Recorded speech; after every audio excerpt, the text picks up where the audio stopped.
అంబరధరం విష్ణుం శశివర్ణం చతుర్భుజం ప్రసన్నవదనం ఛాయేత్ సర్వవిఘ్నోపశాంతయే. ఆలయ గర్భంను 6 భాగములుగా విభజించి 6వ భాగమును విడిచి 5వ భాగమందు దేవతా ప్రతిష్ఠ చెయ్యాలి. లేదా ఆలయ గర్భాన్ని 8 భాగాలు చేసి 7వ భాగమున విగ్రహ ప్రతిష్ఠ చేస్తే సుఖావహమగును. చిత్రమయ విగ్రహములను స్థాపించినప్పుడు ధారణ ద్వారా పంచభూత శుద్ధి కలుగును. స్నానాధికమును జలముతో కాక మానసికంగా చెయ్యాలి. విగ్రహాలను శిలారత్నాది భవనములందు ఉంచాలి. నేత్రోన్మీలన ఆసనాదుల కల్పన చేయటం మంచిది. చిత్రములు చెడిపోకుండాటకై వాటి పూజ జలరహిత పుష్పములతో చెయ్యాలి. ఇప్పుడు చలలింగ స్థాపనా విధానం చెప్పబడుచున్నది. గర్భస్థానంను 3 లేదా 5 భాగములు చేసి 1 భాగం విడిచి 3వ భాగం నందు కానీ 2వ భాగం నందు కానీ లింగము స్థాపించాలి. వాటి పీఠములు కల్పన కూడా ఈ విధంగానే చెయ్యాలి. లింగముల తత్వభేదాన్ని బట్టి పూజా ప్రక్రియలో భేదముండను. స్ఫటికాది లింగముల సంస్కారం ఇష్టమంత్రంచే చెయ్యాలి. బ్రహ్మశిలా రత్నాదుల నివేదనం అవశ్యం కాదు. పిండికా యోజనం కూడా మానసికంగానే చెయ్యాలి. స్వయంభూలింగ బాణలింగాదులకు సంస్కారాది నియమం లేదు. సంహితా మంత్రములతో వీటికి స్నానం చేయించాలి. వాటికి న్యాస హోమాదుల వైదిక విధి చేత చెయ్యాలి. నదీ సముద్రాద్యుద్గత లింగముల స్థాపన వెనుకటి వలె చెయ్యాలి. ఇహలోకాన మృత్తికా పిష్టాదులతో చేసిన శివలింగం తాత్కాలికం. పూజన కాలమందు మాత్రమే లింగ నిర్మాణం చేసి వీక్షణాదులతో దానికి శుద్ధి చెయ్యాలి. పిదప యథావిధిగా పూజ చెయ్యాలి. పూజ అనంతరం మంత్రోచ్చారణ చేయిచు లీనలు స్థాపించుకొని ఆ లింగమును జలంలో పడవేయాలి. 1 సంవత్సరం అట్లు చేయుటచే ఆ లింగ పూజయు మనోవాంఛిత ఫలములు ఇచ్చను. విష్ణువాది దేవతా స్థానోపయుక్తములకు మంత్రములు వేరుగా ఉండను. ఆ మంత్రములతోడనే ఆ దేవతల స్థాపన చెయ్యాలి.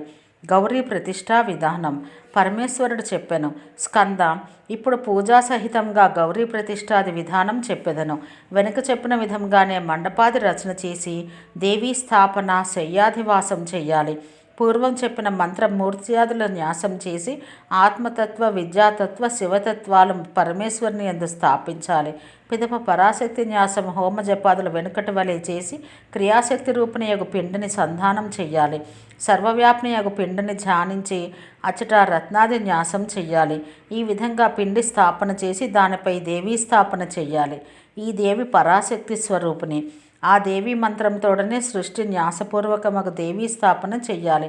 పిదప పీఠంపై క్రియాశక్తిని దేవి విగ్రహం మందు జ్ఞానశక్తిని స్థాపించాలి.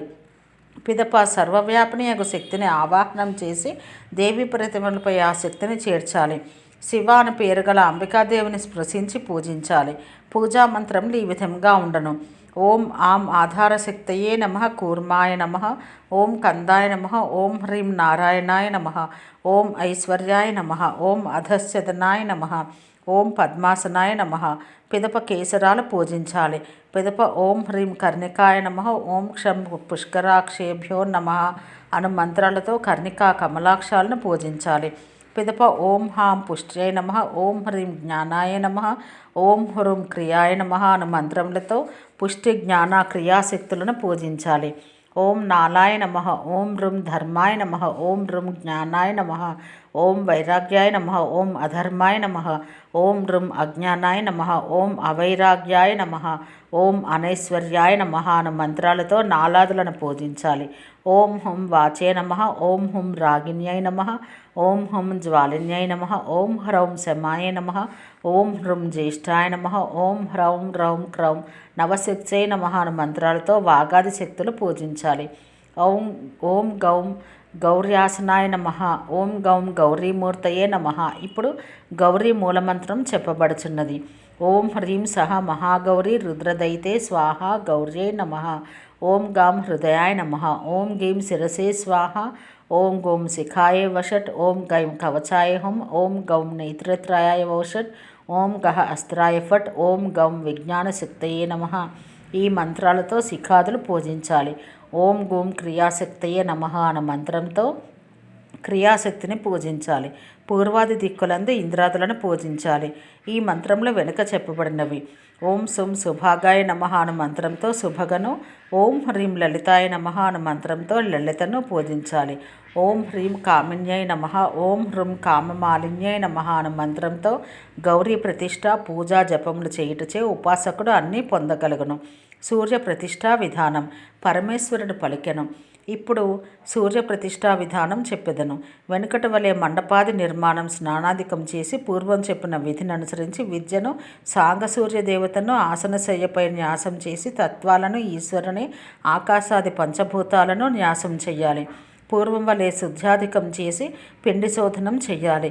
సదేశ పదం వరకు తత్వపంచక న్యాసం చెయ్యాలి. సర్వతోముఖి శక్తితో కూడా యథావిధిగా స్థాపనం చేసి గురువు సూర్యమంత్రం జపిస్తూ శక్తి అంత సూర్యుని స్థాపించాలి. సూర్యదేవతకు పేరు చివర స్వామి అని కానీ పాద అని కానీ ఉంచాలి. స్థాపనకు పూర్వోక్త సూర్యమంత్రంలోనే ఉపయోగించాలి. ఓం శాంతి శాంతి శాంతి.